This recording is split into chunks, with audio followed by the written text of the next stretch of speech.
waiting for one commissioner while they do some paperwork, and then we'll get started.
Practice your meditation skills. We'll call this meeting to order. Please stand for the pledge. I pledge allegiance to the flag of the United States of America and to the republic for which it stands, one nation, under God, indivisible, with liberty and justice for all.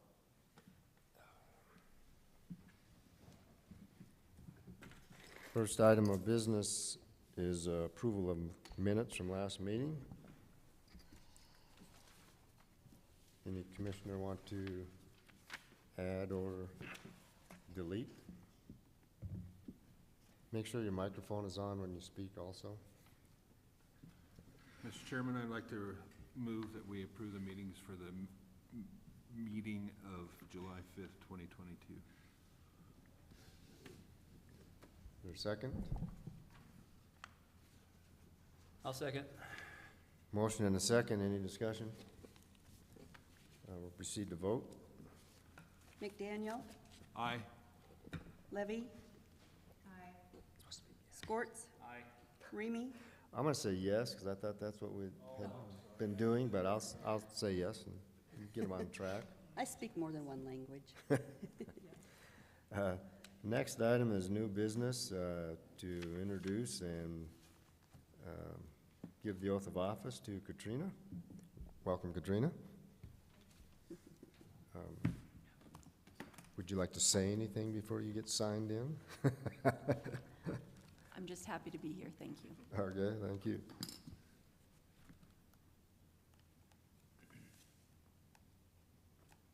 Hold on.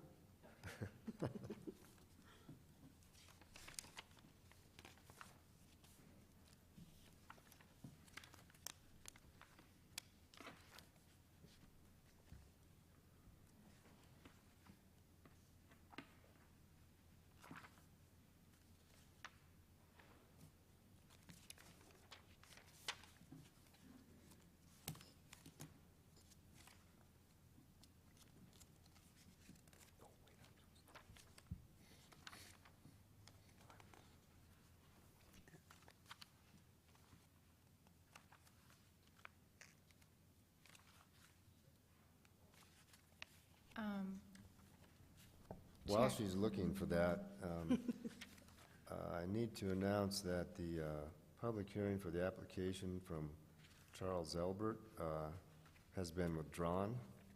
So under 4A, we will not have the public hearing for that. And I can only stall so long.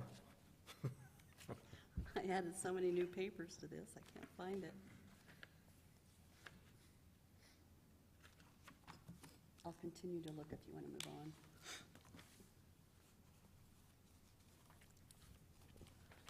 We could just give a little introduction of Katrina. I mean, I guess officially, though, she won't be. Oh, you found it. Okay.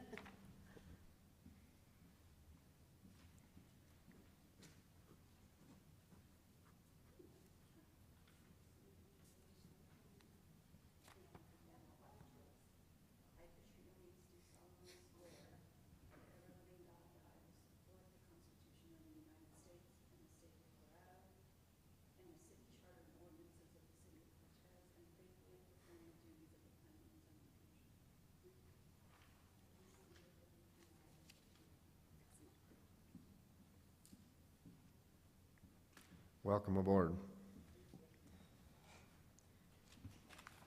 Next, we'll move down to discussion on some of the various code possibility of amendments. And Rachel, and are you going to be talking on those, or?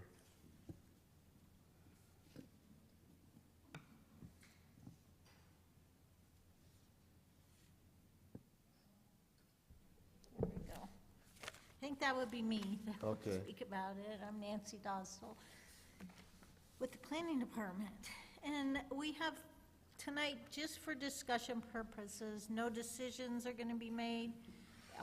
The soonest we could act on any of these in a public hearing format would be in September, the regular meeting in September, which is September 6th, I believe. So we have 4 code amendments that we want to talk about tonight. I think most people are here to talk about the food trucks, mobile vending, code changes, so I think I'll probably start with that. I do know we have another one. And just to go over it for the Planning Commission, we were requested by City Council to initiate a public process to review the food truck portion of the land use code. The code does allows mobile vendors in all zones except the central business district. And then I've got all the standards in there for you. Do you need me to go over all those? No. I think we had discussion last Yeah. time on that. Okay, yeah. good. So since our last meeting, we had, as you'll recall, we did a survey online about food trucks. We got fairly overwhelming in favor. People like food trucks, and they did, in general, support them in the central business district. We, at the staff level, were concerned that the downtown business owners who would be most affected by this change and probably were the main reason the code was written the way it was, did not have enough knowledge and a good forum to participate in. So we held a targeted public event where we generated quite a bit of public comment, mostly from business and restaurant owners in the central business district. We've provided some of their comments for you. I also have the public maps that we did over there that generally, I'm going to oversimplify here, do not support putting mobile food trucks in the central business district. The one exception that everyone seemed in favor of was the farmer's market, where there were not a lot of concerns with food trucks at the farmer's market. There was another exception, which was 1 or 2 vacant lots in the central business district where there seemed to be some more support for allowing them in somewhat of a food court operation or something like that with a special permit. Given the level of concerns expressed, I've drafted up for you some suggested language. Again, this isn't a public hearing, it's just let's talk about it time. The way it's written now, it's up on the screens here, I think, so everyone could see it. The red would be new language, the black is the existing language. So basically what it would, to again oversimplify, it would allow mobile vendors at any approved special event in the central business district, not on the streets. So it would have to be a public event in a parking lot, like the farmer's market, perhaps a public event on other private property or a park, but not parked on the right-of-way like they are allowed in the rest of the city. So I'm not sure that makes anybody happy, but it seems like it sort of split the difference. The first request and the biggest ask and the most support was to allow them at the farmer's market. This would do that, but not open up the central business district to any more. So I guess with that, I want to open it up for you guys to question me. Let me make sure I'm understanding what you're saying. In the information that you received from the public, there was favor to have it at the farmer's market, which we could say is a special event, and then they'd be able to be there. They were not in favor of them parking on the street in the central business district. But what was the bit with the vacant lot? Because I know there's one. There was some support, and I can show you all that. So, I mean, restaurant owners supported having them on the public, okay, or private lot, I guess. It wasn't strong support, but there was support. So, I don't know if we included,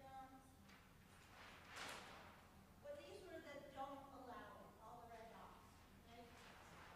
Oh, yeah, those, okay. Don't allow it. Well, it's like, We've got some that said allow it.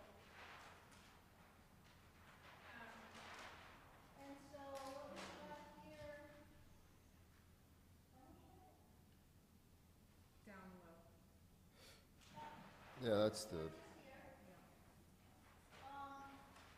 There was a few, so one,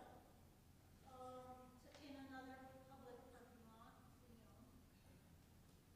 These two are vacant lots, and this is the one I would say there was a lot of discussion and somewhat strong support for allowing trucks to be a possibility on that property. I think the other one that's behind, no, it's behind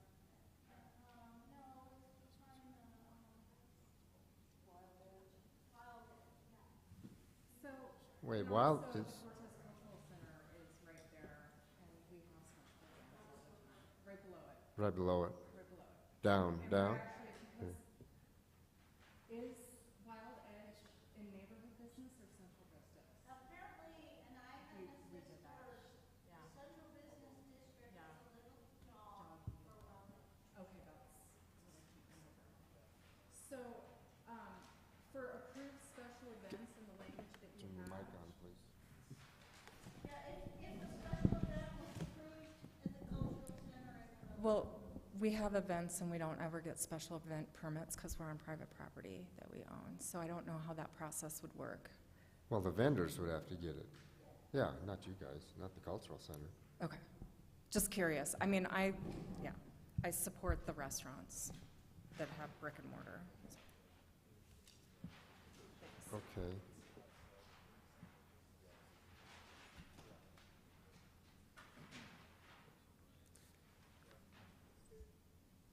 Does anybody have any questions for Nancy? Other than, Nancy, I'm assuming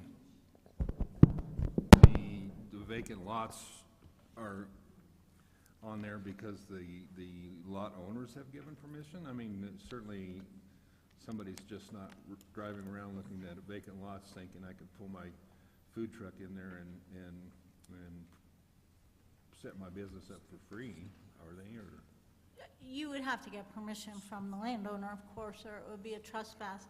Today, you could do that at, say, a lot in the commercial zone, but not in the central business district. This drafted language would not allow them to go on a vacant lot or a parking lot in the central business district without,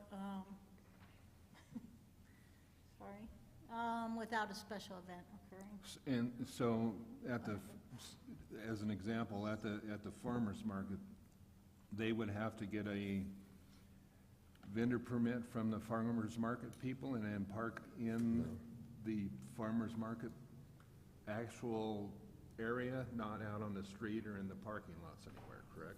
Well, a parking lot perhaps, if it was approved for that, but not on the street. And my concern for that is every time there's a special event or a farmer's market it's quite typically the street parking is hard to find or difficult to find. So I mean, I guess I would like that to be spelled out in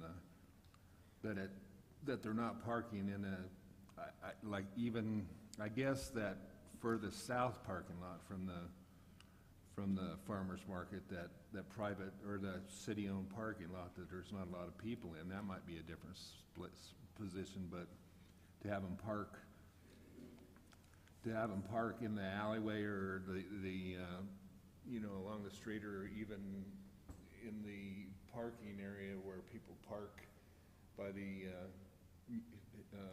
Heritage Museum, that would be, to me, counterproductive Yeah, we did hear that comment about the parking, so that's why we wrote that sentence. In no instance shall mobile vendors locate within the right-of-way of a public road within the central business district. But there's a parking lot right behind the county building and stuff, so if the county gave them permission to park there, they could park there? I right? think Not that- so.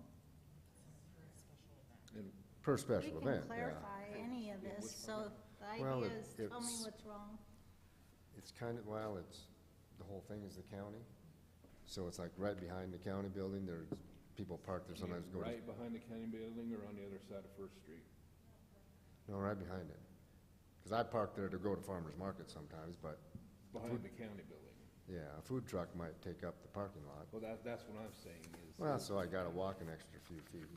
Well, and the food truck could park across the street in that parking lot that's very seldom used, and people would just have to walk farther to that, instead of taking a parking spot in the area, but. Can if food trucks are allowed with special event permits, I think they need to be in the designated special event permit area.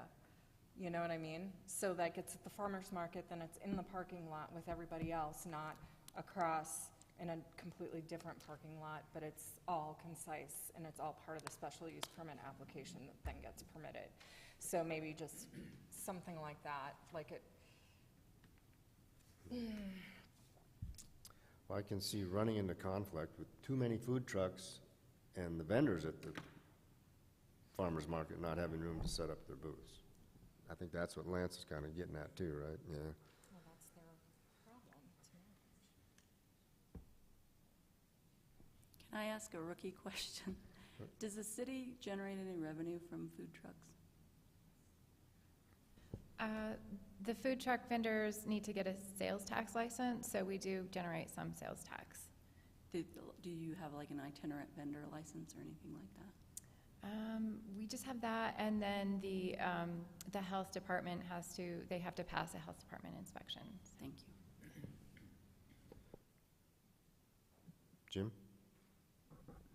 I have a question regarding this handout we received tonight, comments from folks, and I'm referring to the one, number 2. It says Desmond, owner and operator of Blondie's Trophy Room.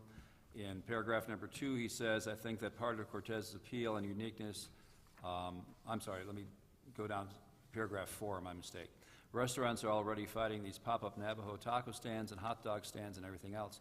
So I'm curious, there is a guy selling jumbo hot dogs downtown. Is he licensed with the city? Because I think that this person's letter is addressing, is someone like that currently licensed? Are they legal to be where they pop up around various locations?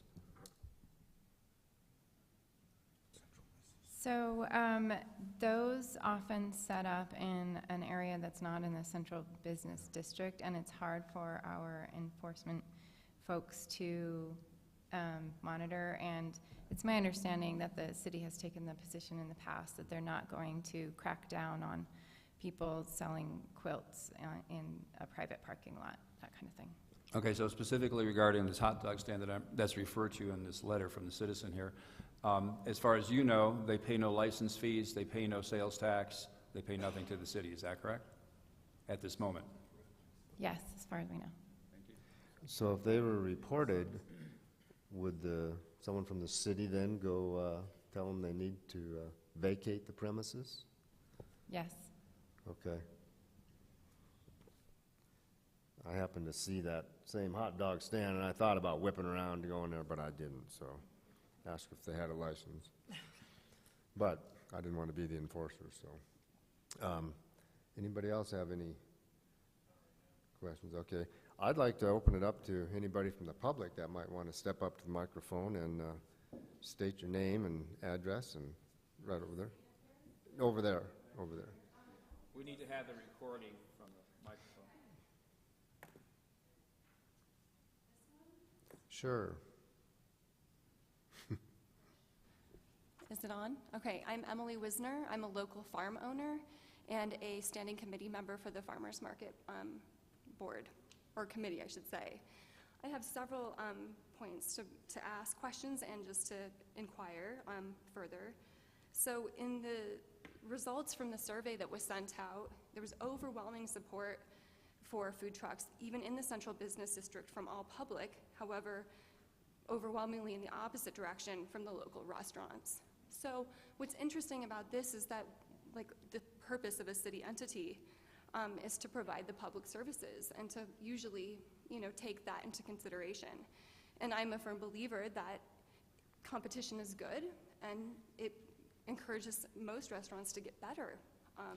So I think that we should take that into consideration. And now, because over the last 2 years, we've had a dramatic change in the central business district in terms of the hours of operation with most of those restaurants. So most of them are only open Monday through Friday during the day and sometimes into the evening, which cuts out people like me who work during those times, and my weekends are free and there's nothing available, or it's very limited and it's very specific in terms of what type of food. So I think to limit that is not doing the public a service. I think, if we really are encouraging business to thrive here, then we should open that up to be for everybody. So the second point, the special events permit that was mentioned with this modification of the ordinance, for this, we run for almost 6 months, starting in June all the way through the end of October. Would that be one single special event license, or would we have to apply for every single Saturday of operation? Are you talking about a food truck applying for the? No, because it would be under us. And so I guess that brings up my other point in terms of the parking situation. That parking lot that is just behind the county buildings, that is county property. And those two parking lots connect, not thoroughfare, but they are connected. And the farmer's market itself, with its current booths, are in the space closest to Main. And right now, the plan or our hope would be for those food trucks to be in that space right behind the county building. Therefore, it wouldn't take up any street parking, and we would be within the bounds of the county property, which we have been given permission for 50-plus years to operate on. So I think hopefully that would address those parking situations, whereas just across the street is a very clearly marked city parking lot that's encouraged for free use during the entire year. And we put a lot of thought into this, and what we're trying to do is to encourage people to come to our market. That's my primary source of income. And we're one of the largest market farmers in the region. We send our food all over this area. So having more people discover us is only a good thing for our local artisans and makers as well. And then moving on, the target population for pop-ups with the hot dog vendor, for example. The person who's going to go and stop for a hot dog is not the same person who's going to go into Blondie's and sit down. Like, you want something quick, and you're not going to go spend $25 to $30 on a meal compared to $5. So I think, and in terms of our quilt maker or the woman selling peanut brittle who's always waving, that's part of what makes our town really unique. I mean, that small town charm that most places don't have anymore. And I love that people are able to go out and throw their knickknacks out and, sell their lamp, more power to them. We don't have a lamp store anyway, so, and then I believe, I think it all comes back down to, I think competition is good, and our restaurants have made a really, they've put a lot of thought into when they're open and when they're not, and why should we be doing the residents a disservice by not offering them more choice? We offer it in every other aspect, so why not do it here? Okay. Thank you. Anybody have any questions for Emily? I guess I would just like to back up something you said today. I stopped for lunch at one of our restaurants, and they said, we're doing a catering event right now, so our kitchen's backed up for the next 45 minutes, so I had to leave. So I just want to back up what you said. Well, and I do have one other thing to add, and it's sort of related, but the survey that was sent out recently in regards to this, I was fairly disappointed in how the language was presented. I felt like it was long. It was difficult for many people to understand. And I feel like when you're really trying to reach a diverse community, it needs to be written in a way that's, you don't need a higher education to understand. I had probably 15 to 20 of my regular customers ask me for help because they didn't understand it. So I think that also needs to be, considered for the next time that you do reach out for public comment. So let me get this straight. If you're representing the farmers market people, are they going to tell the vendors where to park then, if it's allowed? Yes, so our market manager, Julie Perryman, everything would be set up through her. So they would have to pay a market fee to have a space. They would have to show her proof of inspection, sales tax, all of the normal documents that any other business would have to do, to patron. And then that would be decided. And right now, I believe, just based on the size of that parking lot, it wouldn't be more than 3 or 4 food trucks at a time. So we're not talking about, a Lollapalooza. I mean, it's something to give these people an option. Like, even for me, I go there and I don't really have anything to eat. So I'm there from 6 o'clock in the morning until sometimes 1. And it would be so nice to just walk down and patron and give my business to a local food vendor. So let me get this. If we designated that as a special event, then would they go to the farmer's market to get the blessing? And the farmer's market will tell them, Julie or whatever will tell them where they can park. So what if you have way more wanting to get there than you have room for? Well, then that would be amazing. That we'd have a. I guess that's your problem, not ours. Yeah, no, it would be a good thing, I think, because Okay. and then we could come back and present it and say, look at all the interest we've generated. Look at how successful these businesses have become. And I think eventually, ideally, is that we would encourage these food trucks to go to brick and mortar. At least that's, as me as a business owner, that's a stepping stone, right? And why wouldn't we want to encourage that in our community? But right now, it's hard to staff. Everyone, the city can't staff the pool, the rec center. Like, it's really difficult, and restaurants are no different. So if we can encourage that at a really small level, empower them, get them off their feet, then what's to stop them from renting one of our empty spaces and you know, setting up something with better hours that are more accommodating to more of our community? Okay. Any other question? All right, thank you. Anyone else want to have a word? Normally we set a time limit, but you know, hey, we'll let some of you special people talk as long as you want.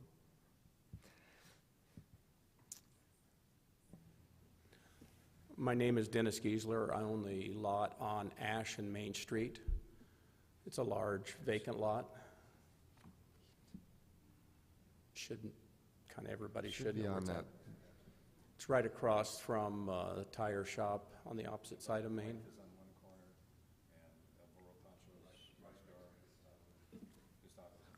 Oh, okay. Yeah, the apartments are just south of there, is that the? On the south side, that's Okay. correct. So my deal is that my lot is, it's a big lot, and it works perfect. We don't have to have trucks park on the street. There's plenty of room for vendors to park on my lot, and also even for cars to park on the lot itself. But you were asking about you know, different codes with it too. Even if we have a truck on it, number one, they can't be on it without asking my permission. I have to give them that. They also have to have a certification from the health department to operate their food truck on it. But I'm in agreement too. We had a truck on ours for a little while, and then when we were forced to pull it off, I had people coming to me and saying, you know, we don't have time to go to a restaurant downtown. We just needed to get something quick. And they didn't really want to stop at Maverick and just get a hot dog. They wanted something, a little bit of variety there. So the trucks do work for that. And there's getting to be a lot of very nice trucks. And the other thing with it, with the downtown restaurants, they've got a financial commitment in it.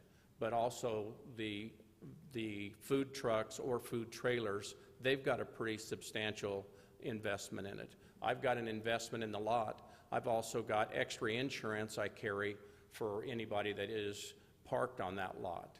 So not just the restaurants downtown have the money going out, everyone else involved does too. And it's really, yes ma'am? Oh, I'm so sorry. Oh, okay. Sorry, keep going and then I'll ask you a question. So I've also got a business in town, but I can't dictate that nobody else can have a business like mine in town. I'm the only one that can have it. So I don't think that really it's fair that the downtown restaurants can dictate that they're the only little group that can say who can have a restaurant-type business or food-type business and no one else can. That's really not the way democracy works. So I really feel like that it's time to make a change here, and this isn't going to be on the street if it's on my lot, where it would impact traffic going down Main Street. It's a perfect spot for it, so I would like to have it. So my thought when I so rudely poked my finger, I'm sorry about that, was when you brought up fairness and investment that the food truck owners would have into their equipment, what about that business would tie them specifically to the city of Cortez and our Cortez community and downtown community versus them taking their investment anywhere else that would be more profitable versus the restaurants who are in brick and mortar places and they're here in January, February, March, and April when it's dead. And yet they still have to be open and have hours. They still have to pay city sales tax on what they sell. They're not paying city sales tax, No, they're collecting it, and no, the they have customer to pay. pays sales tax. They I'm have just to pay it. clarifying you, that's the license, but they collect the sales tax from the customer who pays the sales tax. It's just how sales tax works. Tell me this again, ma'am. When you charge sales tax, that business is collecting that tax, that's never the business's money. That's the customer paying the sales tax then submits that to the state, which then reimburses the city. So I'm just clarifying to you that they're not paying sales tax. They might pay for a sales tax license, but they're not paying sales tax. Well, the customer pays it, but it does bring sales tax into the city. Right, but that's not out of the sweat equity of the food truck business owner. So I'm wondering, like, leases, with what kind of insurance, I guess that's something I'm very uncertain about in opening up this community to food trucks in Central Business District. I am very concerned about how it's going to impact our businesses when it's dead and when we need lifeblood in downtown Cortez that's permanent versus temporary. Well, they have to run receipts on their, what they sell, just like I do at my business. But I also, on my lot, I've got a special binder for just that specific lot that protects me, but also covers anybody if there's an accident or if there's somebody gets hurt there. So I guess maybe my question's not very clear. Yeah, because this is just something that I want to consider in language if we go this direction. How can we continue to make this fair to those who have the biggest risk? Emily, Can we you get have this them- recorded, so, we get this recorded, so. So right now, I probably know 10 or 15 food truck owners who are all local. And many of them are in this position because of the current economic status. So right now, I see this as something that's really positive because they're still trying to make an income. They're still in our community without having that overhead like these other businesses. But like you said, nothing is a guarantee, right? And that's unfortunate, but that's the world that we live in. I mean, in the last, 2 years, I've seen the faces on our main street flip over 2-3 times just because of, I mean, if you can't go and shop, then you can't make money. And again, I think it goes back to what are these current restaurants choosing to do that would make them the most attractive, right? If they were open on Saturdays and Sundays, I can guarantee you that their popularity would grow, but they're choosing not to do that. So that is in their own decision-making process. So even when it's dead, they're not open during, like, when are travelers coming through? They're coming through on the weekend. They come here and then they hit up the highway to Telluride. But if we don't have anything to offer them, whose fault is that? Is that mine? Is that yours? No, it's their fault. So they need to take some accountability for their actions as well. I mean, it comes down to it. You can't guarantee everything, and that's not the city's responsibility.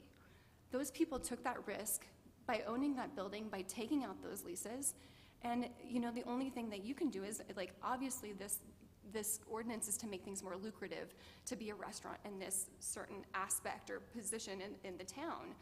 But I mean, who's to say that they can't go down the road and get a more, I don't know, like a more reasonable price for rent, right? Because that's what they do. Like, if you go outside of the Central Business District, we have tons of restaurants. So, is it working? Is it really helping right now? Is it creating and ensuring that they have business? Not really, because I don't go to them. If I can't go there when it's convenient for me, then I'm going to take my business elsewhere. So I think that's what it comes down to, is like, that's not on us, that's not on you, it's on the business owner. And they need to step up and take care of it. Dennis, how many trucks do you envision that your lot could possibly hold? I really haven't thought about that.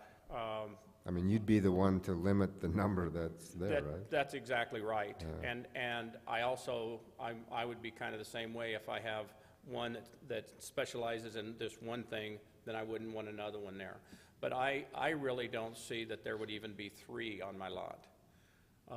There's a lot of room on it. It's a big lot. It's actually 5 lots. It's not a lot, but it wouldn't be an issue to have that.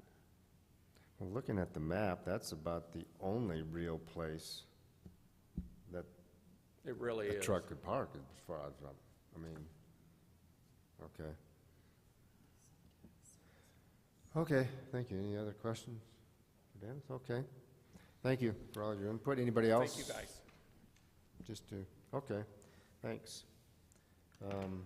Let's move on to the next item then.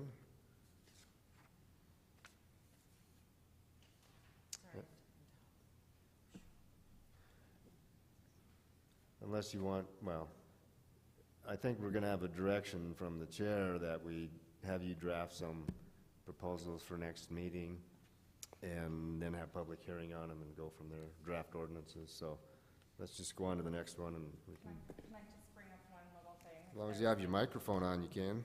I'm asking you first before I turn it on, smart aleck. Hey, I got chewed out last time because people didn't have their mics on, so I don't want to have that The happen again. buttons are hard to push. I just noticed that if something were to change in the land use code, and this is not a land use code issue for us, but it would be the municipal code, what is it, section 1568.2 needs to be amended as well, because in that part of the municipal code, it says that, it basically repeats that mobile vendors aren't allowed in the central business district. So, just so there's no saying one thing somewhere and somewhere else it says something else. Just thought I'd bring that up.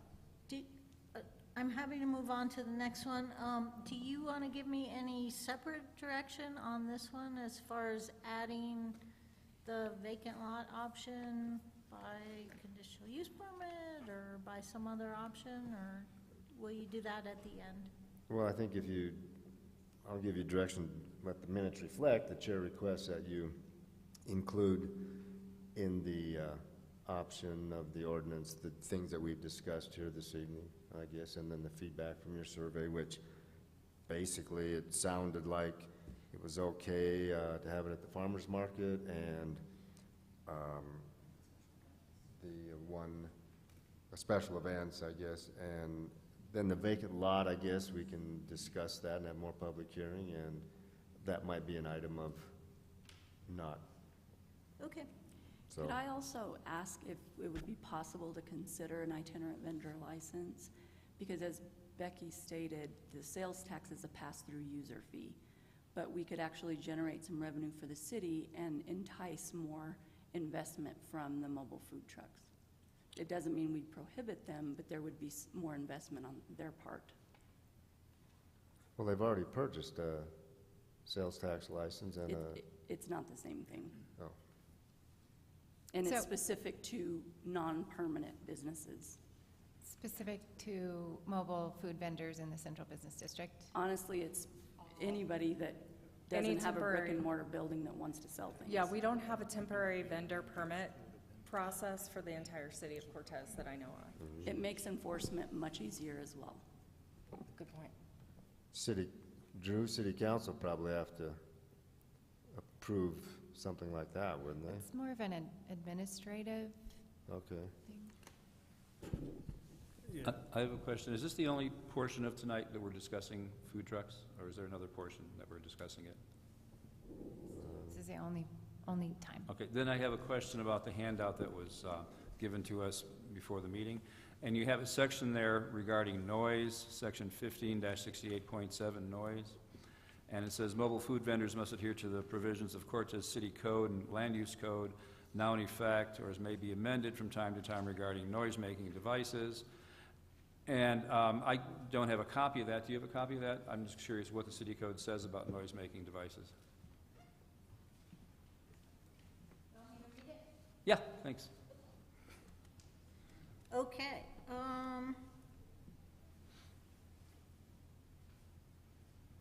there's two. So 15100 says loud noises and speaking devices. No licensee nor any person on his behalf shall shout, cry out, blow a horn, ring a bell, or use any sound amplifying device upon any of the public rights-of-way, parks, or other public places of the city, or upon private premises where sound of sufficient volume is emitted or produced therefrom to be capable of being plainly heard upon the public rights-of-way, parks, or other public places for the purposes of attracting attention to any goods, wares, or merchandise which such licensee proposes to sell. Thank you. And then my follow-up question is the next section in the handout you gave us, enforcement. A violation of this article shall be punishable as set forth, blah, blah, blah, city code. And I'm wondering, when I've talked to the police department about loud cars and mufflers, they said, we have no way to enforce that because we can't measure noise. Is this in fact enforceable at all, or is this not enforceable? Well, I'm thinking 5.07 seems, I mean, it's gonna be tough to enforce. That guy was shouting, you know, tacos, whatever. But you could tell them about it and hope they obey. Okay, well, let me be more specific then. I live across the park on the other side of Empire, and when the ice cream truck is parked here in front of the city town hall, I can hear the thing loud as heck in my backyard. And so I'm assuming, like with the hot dog man I mentioned earlier, that the ice cream vendor is not paying any city taxes, they're not licensed, et cetera. Is that correct, with the ice cream truck that goes around with their melody playing? They would have to have a health department approval and then also a sales tax license. I believe it would be permitted under transient, perhaps? Mobile vendor, okay. Okay, So then they- go ahead. So just basically a sales tax license. All right, then my last comment, then I promise I'll shut up. So is there any way to enforce the ice cream trucks out here in my backyard? You're gonna complain about the ice cream truck? Well, it's a bigger issue. I'm not worried about the ice cream truck. I never filed a complaint, but since we have this noise ordinance here, this is just a reference. If we do have something in the future, if we can't, control what we have now, how is this going to be enforceable? How is this going to be a meaningful section of the code? That's the big picture. Yeah, it would likely be complaint-based, like some of our other code enforcement issues that we would respond to if there was a complaint.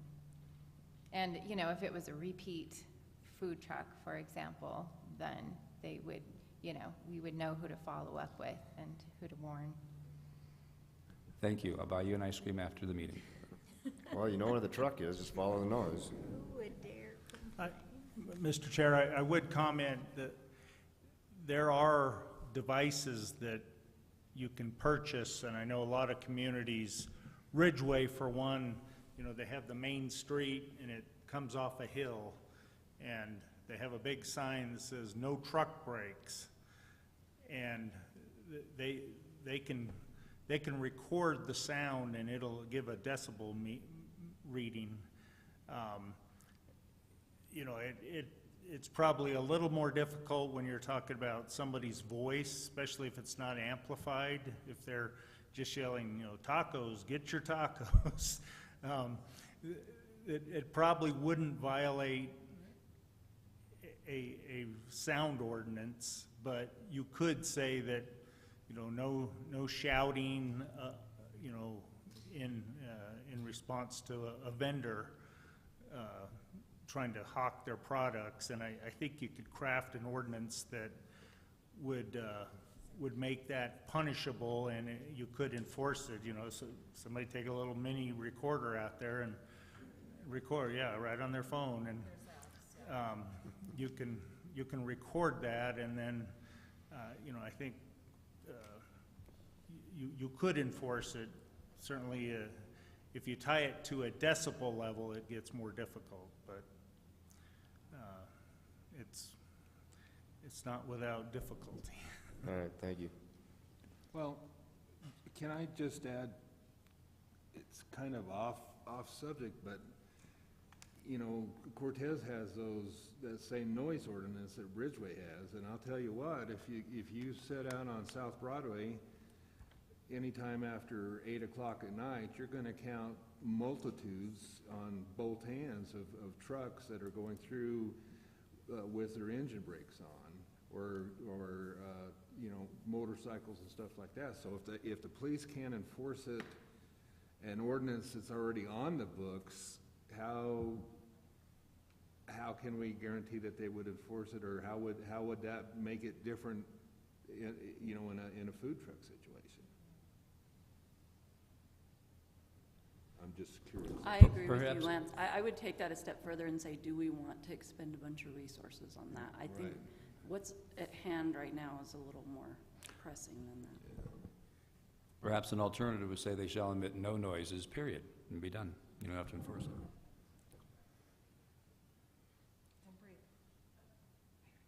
We ready to move on to the next item?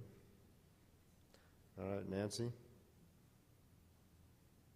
So yeah, you have a direction to draft an ordinance with all of that stuff in there. We'll think of something. Okay, the next one is a pretty big issue that is a surprise, so I guess I'll apologize a little bit.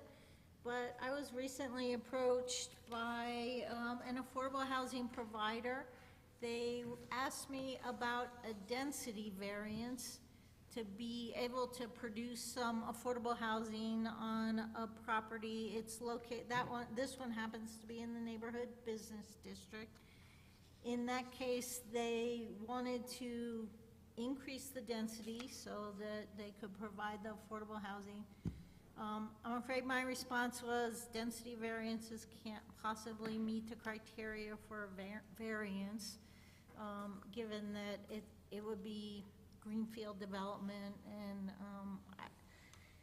anyway, Rachel and I, and of course anyone that's paying attention knows there's a housing crisis right now in the nation, but also hitting Cortez. Instead of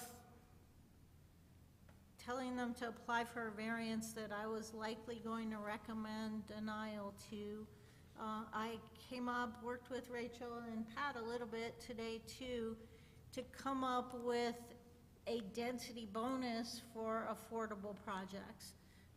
The other option to this would be to simply increase the density in your multifamily districts. But right now, just so you're aware, the 3 districts that allow multifamily development are R2, neighborhood business, and MH. They all allow multifamily development at the exact same density, which in the code is right here, 3,000 square feet per multifamily dwelling unit. That's a little backwards for me, so what that relates to the way most communities is 14 and a half units to the acre. It's a density that's probably a little high for townhomes, very low for, say, stacked units or traditional more apartment or condo dwelling units. So what I've come up with here, I mean, we can talk about this tonight, and I know it's the first time you're all seeing it. We also have an affordable housing provider, the one that wants the variance, here tonight to talk to you about the issue. So what I wrote up, drafted, and this is a first cut, is for all 3 zoning districts, we put in a provision that increases the density, so you got them here. We've got 6,000 square feet for a single-family dwelling, 3,500 for a duplex dwelling, 3,000 for multifamily dwelling units, and then I added a 4, which is 2,000 square feet per multifamily dwelling unit for affordable and workforce housing. I then added, so where, say, you mixed the affordable housing with market rate, that you could prorate that density bonus, and the example being if you had 10 affordable units, 10 market rate units, you get an overall density of 2,500 square feet per unit because you're in between there. To pair with that, it's super important to come up with definitions of affordable housing, or what qualifies for that density bonus. So this is a work in progress, but what we've got here is a definition of affordable housing, which is fairly standard along the lines of housing must be affordable to households with an income that is 80% or lower than the area median income of households of that size, and that's set by HUD, so we can find that out for Cortez and Montezuma County. We then added some language at the suggestion of our affordable housing provider that goes along the lines of housing developed or co-developed by nonprofit or governmental, quasi-governmental organizations whose mission or intent is to provide affordable or workforce housing will meet that definition. Nonprofits and governmental organizations that do not intend to hold the property for at least 20 years, and for-profit developers will be required to provide assurances that the housing is and will remain affordable for at least 20 years. The workforce housing definition mirrors that, but workforce housing is available for a higher income earner, which is between 80% and we've got 140% of the area median income. All the rest of that would be the same as the affordable housing definition right now. Just saying here that we don't necessarily, the density bonus is the same for the way it's drafted. For workforce and affordable housing, there's no difference in that. The reason I've got the two different ones is that maybe going forward, we might want to provide different incentives for affordable versus workforce. Affordable is low-income housing, workforce is us. Government workers, teachers, firemen, that kind of person generally would be earning in the up to 140 of area median income. So it's sort of that middle range. You don't qualify for low-income housing. You might struggle to afford a regular mortgage or perhaps even regular rent at this time. Does HUD define the area? Oh, okay. No, you, I leave it know. on. All right, stop. So when HUD's defining the area, are you going to look at the city or the county? I believe it's the county. Okay. And I didn't bring those numbers for you, my fault. No, that's okay. You did answer my other question, was where were you going to determine the median wage income? Okay, so.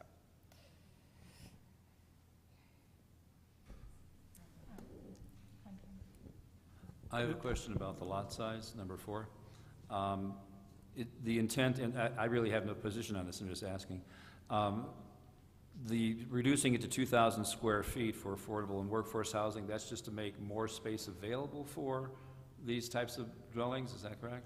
It would increase the density on a property. So the example was a 10,000 square foot lot. Under the current code, you get 3 units. If you got the density bonus, you could get up to 5. My only concern with this is I've seen, quote, public housing in other cities where a lot of housing is jammed onto a small lot, and it's just really, for quality of life, I'd hate to see that here where we're telling people who can't afford the market rate that you have to live cheek by jowl with somebody next to you. And so again, I have no position on that, but that's a concern that I have because I've seen that before. Well, yeah, that's the affordable housing down there, you can tell because they're right butt next to each other. So it's a concern, that's all. It does increase the maximum possible density to 21 units to the acre. I did not suggest changing the height setbacks or lot coverage. Not sure it would be possible to obtain 21 units to the acre and still meet all those other criteria. We'd really have to do some figuring to know that or not. But someone maybe creative could certainly increase the density somewhat over the 14. Okay, thanks, Nancy. Just keep that in concern. Mr. Chair, I would add, and certainly I think Nancy's, doing a good job of kind of putting together an initial draft. I try not to reinvent the wheel, and we're not the only community, even in Colorado, that is wrestling with this. And we're going to reach out to our counterparts statewide and, kind of do a survey, and I'm a member of the Colorado Municipal League Attorneys Listserv. It's an email where anybody can pose a question, and it goes out to all the municipal attorneys. And it was a topic of discussion today, in fact. And so I think we'll try to see if somebody has implemented a program that works. We wrestle with, obviously, we're not Telluride, we're not Aspen, we're not Vail, we're not Denver or Boulder. And so some of their proposals may not work in a more rural community, a smaller community where we have a housing problem, but the imbalance isn't as great as, say, Telluride.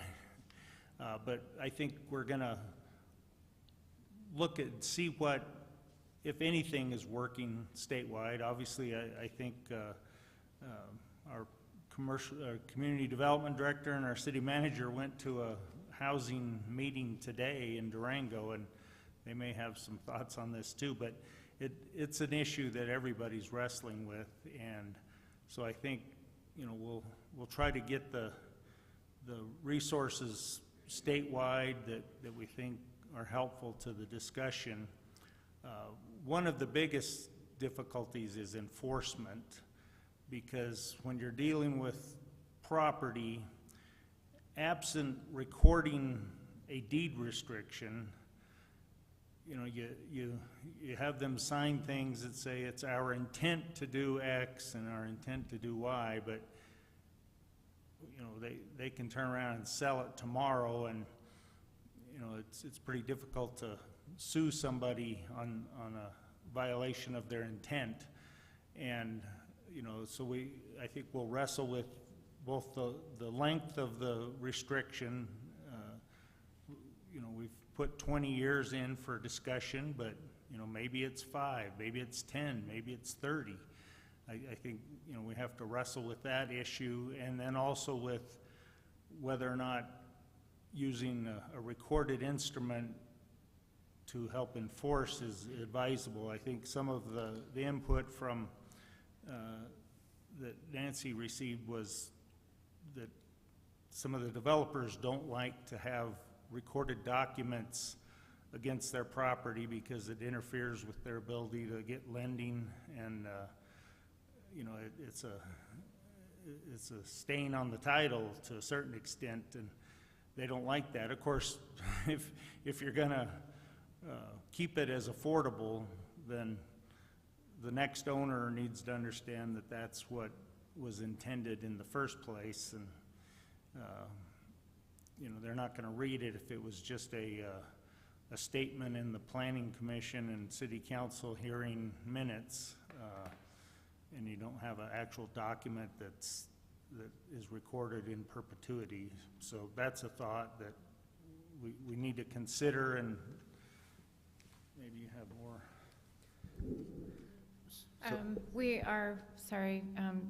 We are also looking at applying for a housing planning grant, which will look comprehensively at a lot of these things. So I think more what we're, proposing tonight, because this could take some time to actually, go through the land use code amendment process, is we're proposing something specific that will be likely an overall strategy.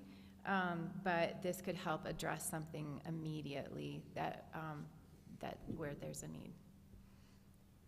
So Nancy, are you thinking that maybe keep this as another discussion item on next month's agenda, gathering more info or whatever, or do you think you can draft some ordinance that we'd have an action item on?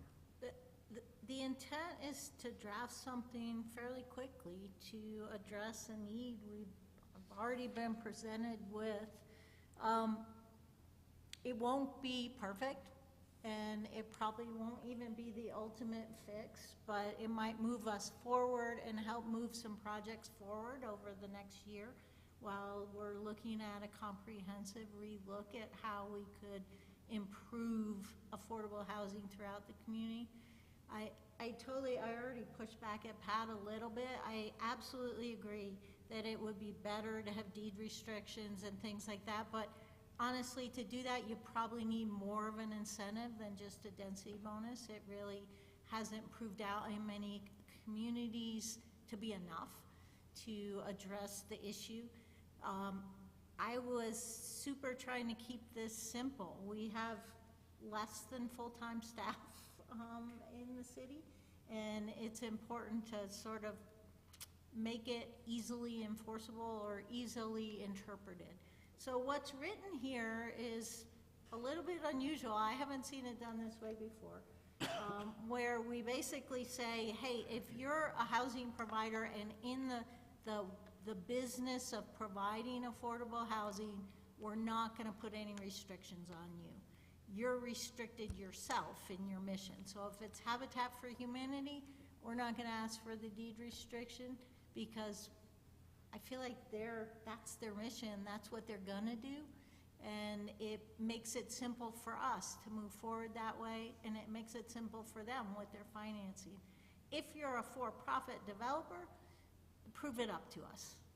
If you want a density bonus, you need to put a deed restriction on. This is super open-ended. We'd have to negotiate with them on what that restriction to limit it for the next 20 years would be. There you go. Okay. Any I'd just like a quick clarification. Right now, we're talking about affordable housing. You're not talking about ADUs. We're going to talk about ADUs in a little bit. Right. We are talking about ADUs in a little bit. We're not talking about ADUs. Oh, because you gave us They're this- not affordable. This handout, okay, Yeah, but we'll that'll be we'll the talk next about it later. one. All right, thank you. Okay. Nancy, is there any one, like CREA or Region 9 or something like that could do a survey of some sort to say exactly how much affordable housing or workforce housing before we've saturated the market? I mean, if we've got, you follow what I'm saying? I provided, did you get that housing study, the recent one that was done last fall? It was in your packet, I believe, or attached to your packet. I don't recall it, but. Yeah. Was it the Region 9 study? Yes. Yeah, so there was a housing needs study done for the region in 2021 of October, which included some information for. Also, currently the city is putting out an RFP for a Cortez-specific housing needs assessment, but we're looking to get some grant funding to help make that happen, but that is also going to take some time.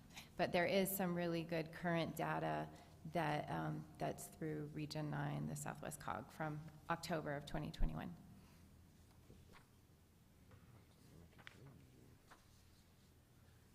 Okay, thank you. So I guess the chair directs you to come up with an ordinance for next meeting then. How's that? Then let's move on to the next. What? Sure, go ahead. Step one, right? Turn on the mic. Well, it's on. Oh, now you turned it off. Great, thank you. My name- Address and name. Yep, Elizabeth Salkind, and I'm the Executive Director of Housing Solutions for the Southwest, so that's the capacity I'm here. So they've been building and managing affordable housing for about 40 years, including in the 5 county regions. So we did do a study, just to clarify, last year with the Council of Governments that included all 5 counties in terms of affordable housing needs, and I'm being very generic when I say affordable. It can dial down to specific, very low income or low income and that sort of thing. So what I can generically say, and every community is different and has different needs, but all of our region, and I would say most of our state, is in dire need of affordable housing of many, many types. So I'm certainly not concerned about putting myself out of a job by flooding the market, although I would love to do that. That would be wonderful. what we're talking about, I think we were the ones that brought it forward on a very small project. And I think why it's important is if you have a larger project, you can go in and do a one-on-one negotiation, and there's a lot to it, and there's, many, many factors, and, to try to negotiate something that takes into account all sorts of variances or densities or heights or parking and that sort of thing. But what we wanted to come in to do was do something simple, because we were able to purchase as a nonprofit a lot in Cortez, which we were thrilled about. And we thought, well, we're affordable housing developers. We want to build affordable housing. We also know we can't, on a small lot, obtain complicated federal funding and, go the route of very subsidized housing. We really wanted to provide a small amount of, the term you're using here is workforce housing.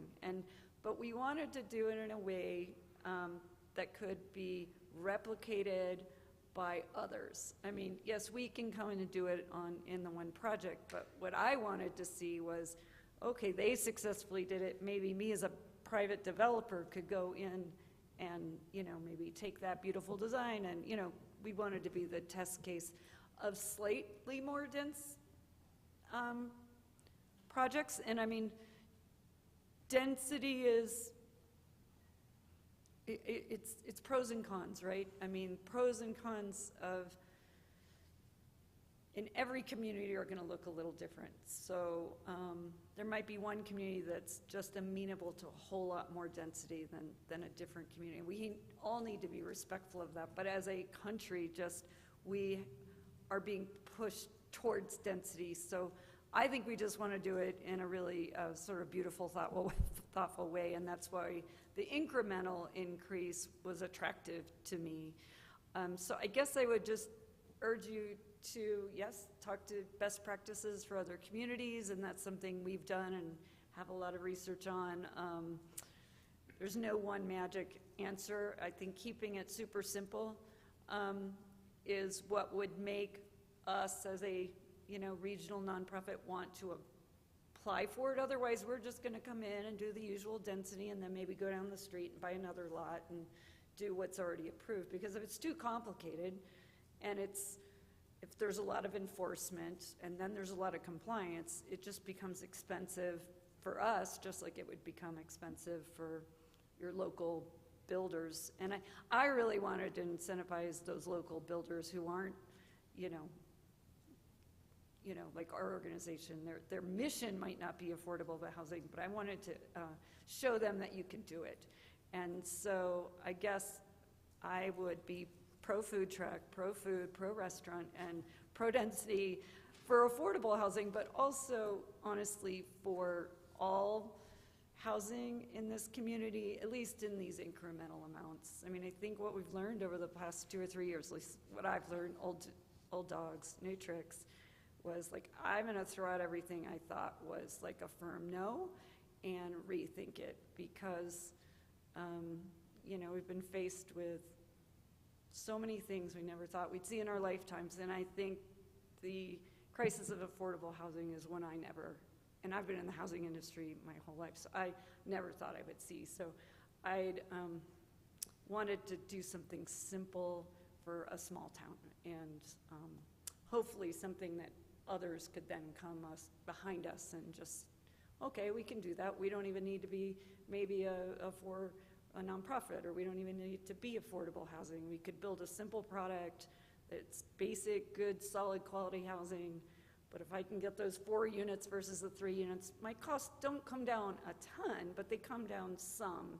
And, for a private developer or a nonprofit, our costs, dictate our ultimate price. We were trying to do it really, in my thought, was as rental, so it provides some different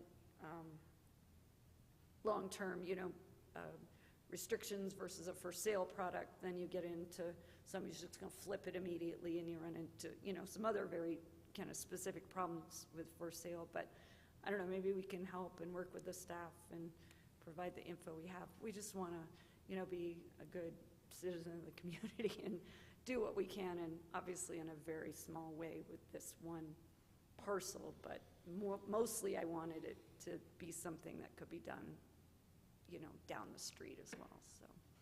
Okay, Anyway. thank you. Pro simplicity to get at the pro food. So let's move on to the next item then.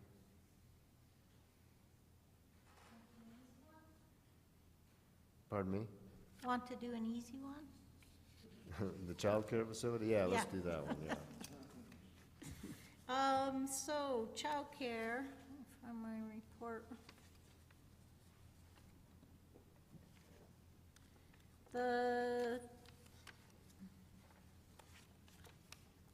Apparently, a new House bill was passed that we weren't aware of that essentially requires that, there we go.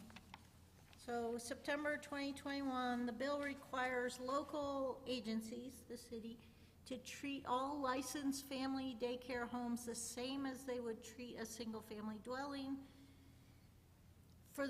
Right now, our land use code does that for small home-based childcare facilities. They're permitted in all zones where we permit single-family homes, except O, which is open, so I suppose we need to change that, without additional regulation. So it's a permitted use. You follow the state rules, get your license, and you can do a family daycare center in your home. A family daycare, it's not a center, I don't know what it's called, a family daycare in your home. The code also, however, breaks out large family homes, which is 12 or less children. Those are currently conditional uses in all zones that allow single-family homes. I called the state just to clarify, to make sure that we couldn't leave it, to see if we could leave it the way that it was. They clarified to me that no, if it's a family child care home, you cannot regulate it differently than you would a single-family home. So I believe that our current code with the requirement for conditional use permits for large family child care homes does not meet the state and is unenforceable. So I'm just recommending, as we go through these other code amendments, that we clarify that, make either combine the family daycare definition or make the large homes permitted in all districts where a single family home's allowed. That's it. So it sounds like the easy thing to come into compliance is just that it's permitted in all districts. Okay. Anybody else have any questions or quandaries? Okay. So yeah, No direct complaining and about the kids. Go ahead and, again, draft an ordinance on that and have it for an action item next meeting. Okay, and then the last one, which is the one we've been talking about for quite some time now, which is the accessory dwelling units. I don't have that one up, so I have to get away from that. And now everyone's gonna, let's just do that. We've brought it back to you several times now. There really hasn't been any new discussion. And I guess I'm asking if I got the same proposed changes in front of you now for, I believe, 3 meetings in a row. And I wonder if you want to just direct us to put it for public hearing. Anybody have any questions? Yes, I do. In the paper that you gave us, I have a question about a couple of instances here. Paragraph D, where it says, "The ADU shall not result in an increase of more than 65% of the existing living area." I don't know that we discussed 65%. I'm curious where that came from. I believe, Lance, correct me if I'm wrong, you said keep it at 20. I thought I said 50. So I'm just curious, where did the 65 come from? I have a concern about that. I think we heard all sorts of different numbers, and I had to put one down, so. Nancy, I thought- I'm sorry to interrupt you, but I've got some blank pages, So do I. and I'm not finding that one. Anybody else not? I do have it, I have the electronic version. Existing code, yeah, I don't have it. it was after the blank pages in mine. Yeah, see, I got blank page there. Yeah.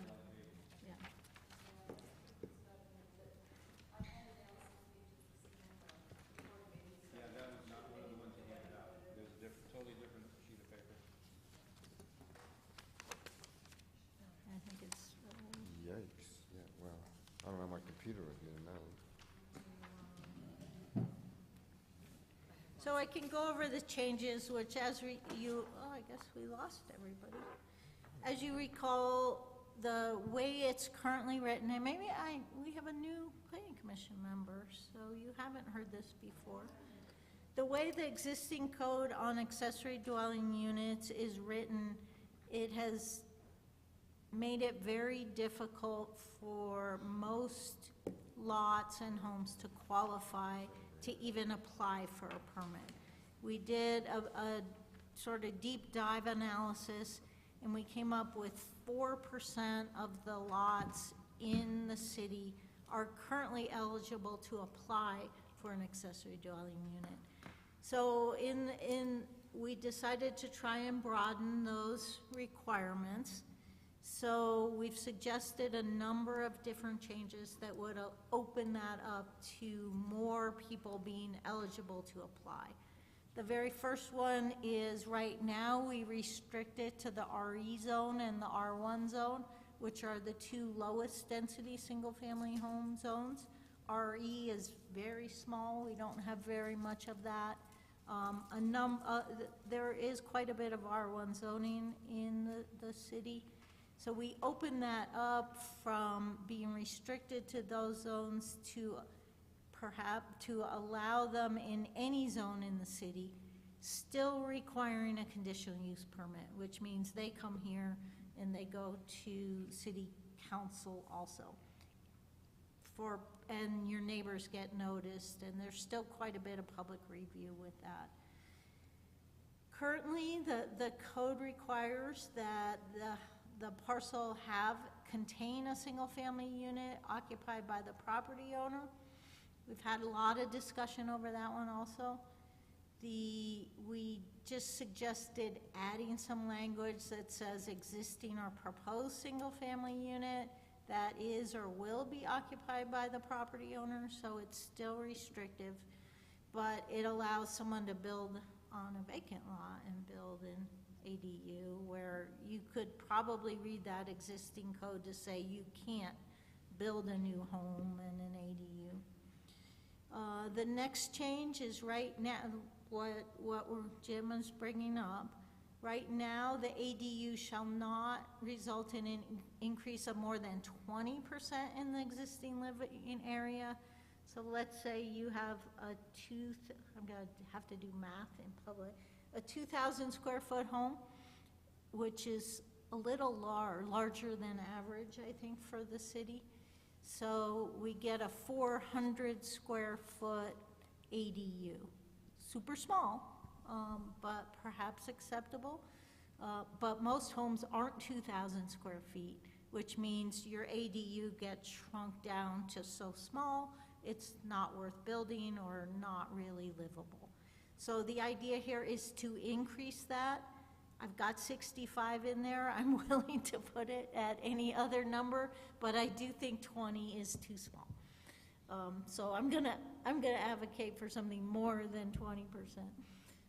It's my recommendation that we put it at 50%, but I'm only one of several people up here, but it'll be my recommendation, 50%, but I'd like to hear from And we had others. 50 in some of the drafts, and I'm fine with that. 65 just seems too much for an ADU. Okay.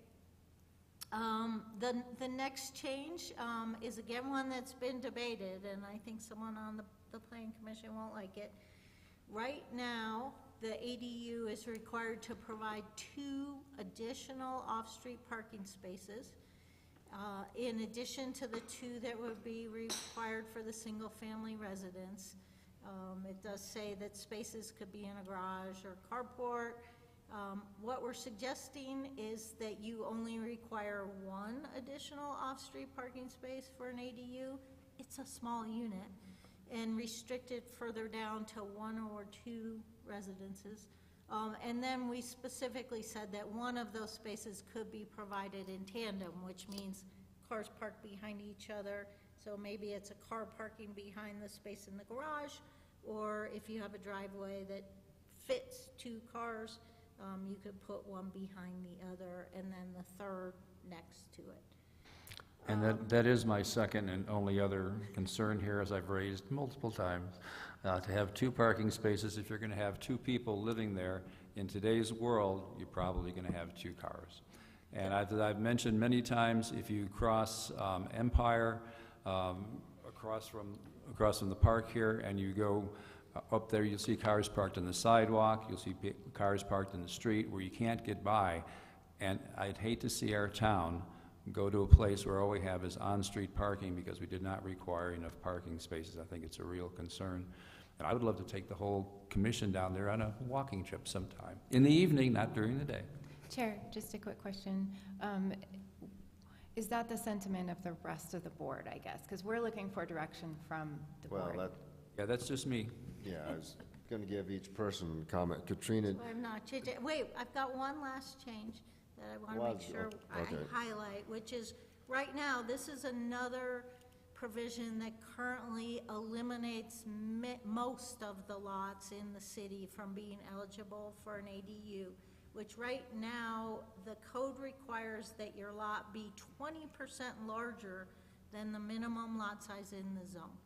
And most lots are at the minimum lot size of the zone, so I'm suggesting you revise that to say the lot shall meet the minimum lot size in the zone. So that's it. okay, thanks. Katrina, do you have any questions on that parking aspect of things?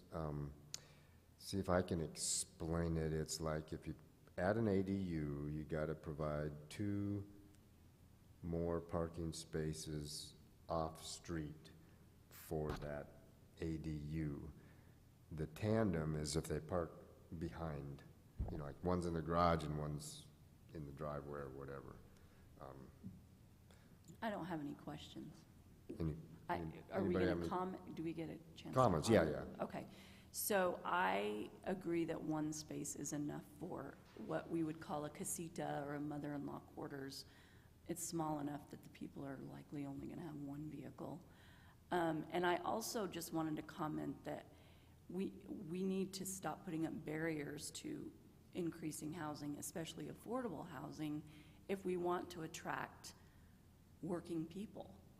And for our city to survive, we have to attract working people. And so that, I just wanted to make that comment. Okay. Lance, do you have any preference on numbered parking spots or whatever? No, not on the parking spot. Okay. I have no comment on the parking spots. It doesn't, to me, I agree with Katrina. One parking spot should be plenty. I just have an issue with the 65% part that Nancy was speaking about. If you've got a $2,000 home or a 2,000 square foot home, and you get to build an ADU of that's 65% of that is that's 1,300 square foot, which is larger than most of the houses in Cortez. I mean, or a typical size for a regular house in Cortez is right at 1,000 to 1,200 if you're looking in the downtown or down city limits. And to me, that's way too much. The 65%. So what do you think about the 50% that Jim was talking about? Well, that's still 1,000 square foot. That to me, 1,000 square feet isn't an ADU. 400 or 500 square feet would be what I would consider an ADU. Okay. Rebecca, your comments, since you're just so tensed up, we'll give you a chance to speak. Don't worry, just calm down. I get all spazzy. I'm ADD, I don't know if you noticed that.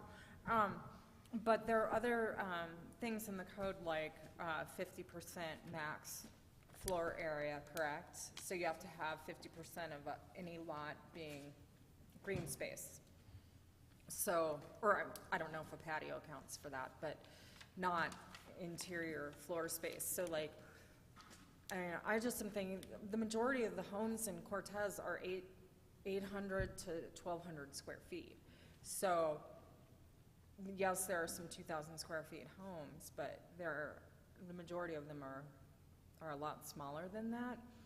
And so, I just think, you know, it doesn't, that's why I'm in favor, I guess, of the 65%, and that some of the other density measures on design restrictions based on where your zone district is and how much percentage you can build on your lot, that might be able to cap it. I don't know though, is there, like, can somebody do the math real quick? Like, the average lot is what, 6,000 square feet? So you could only get away with 3,000 square feet that are built out, so you wouldn't even be able to have. Or you could do, if you have 7,000, you could only go up to this. Or you could also do a maximum, like no ADU over this size if you wanted to do that, 65%, or whatever's greater. I thought at one time we discussed just the size of the ADU, having limits, not a percent, but, Yeah. you know, 520 square feet or 750 square feet max or whatever. Yeah. And to remember, an ADU can also be incorporated into the primary house. It can be built into a basement or someplace, so the lot size doesn't necessarily enter into it, although it probably will. So I guess to give Nancy some direction, do we want to look at a percentage of the existing facility, or do we want to go with a square foot? Yep. Whichever.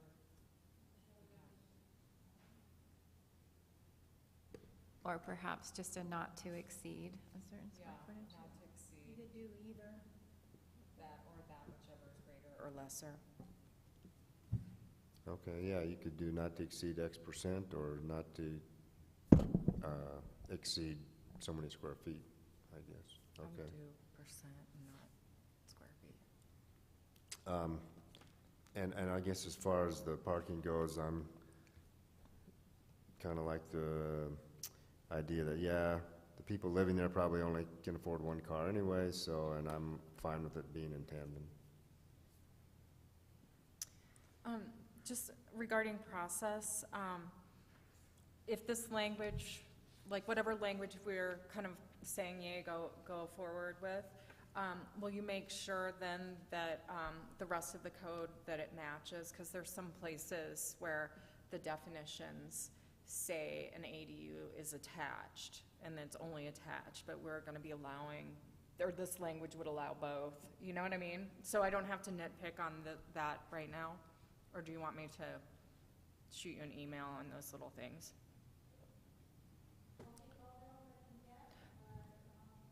Do you want me? It's not super long. Just like on at the top where it says 22 and then accessory dwelling units definition, I just have a note that section 2.02 definitions needs to be amended then to match this, whatever language goes forward as well.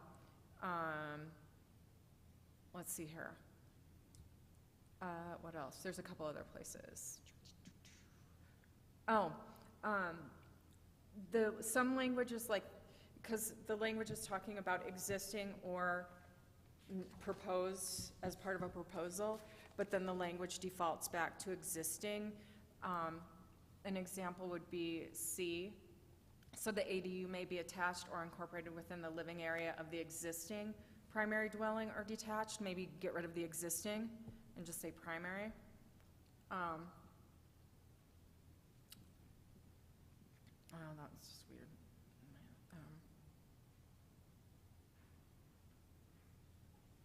I'm wondering how enforceable it would be to determine how many people are living in an ADU. So instead of saying only 1 or 2 people can rent it, maybe we just say only 2 bedrooms, or, you know what I mean? Like, cause once it's built, there's really no way for us to go back and figure out how it's being rented. That's on E. That's just me throwing my opinion out there. Oh, well, of course. Yeah. Okay, well, I would recommend that maybe that's just a dumb thing to have. And, oh, I'll just leave that alone. Oh, nope, that's a mistake. I think that's it. Cool, yeah, so good job. That wasn't much. So Nancy, I guess the chair directs you to come up with an ordinance for next, based on all the feedback. Good luck. And if anybody has anything else, between now and then, get a hold of her. Wow, thank you. I think this is a momentous occasion, potentially. That was, I will warn you all, before next meeting, September, please eat well, rest well. We're gonna have, with these 4 code amendments, we have 3 development projects, so you're gonna have 7 projects on the agenda. And I'm gonna be in Scotland, so have fun, guys. because we'll have a public hearing on each one. And if we approve it, it still has to go to city council, doesn't it? Yeah, okay. The ordinances, there's 2 readings, so they have to set approve the ordinance and then have the public hearing at city council, so there's 2 more meetings worth. Okay. And that was the last one under,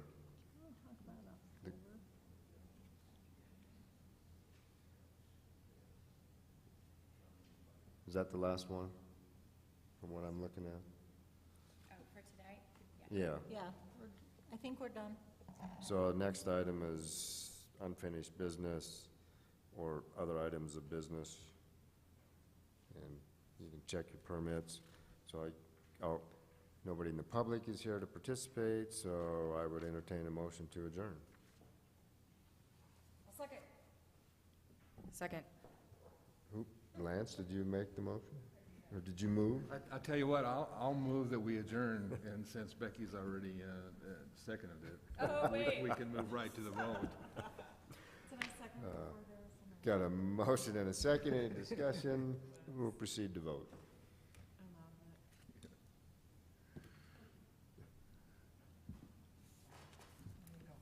Scorts? McDaniel? Yes. Weiss? Yes. Levy? Sure. Remy? Yes, meeting adjourned.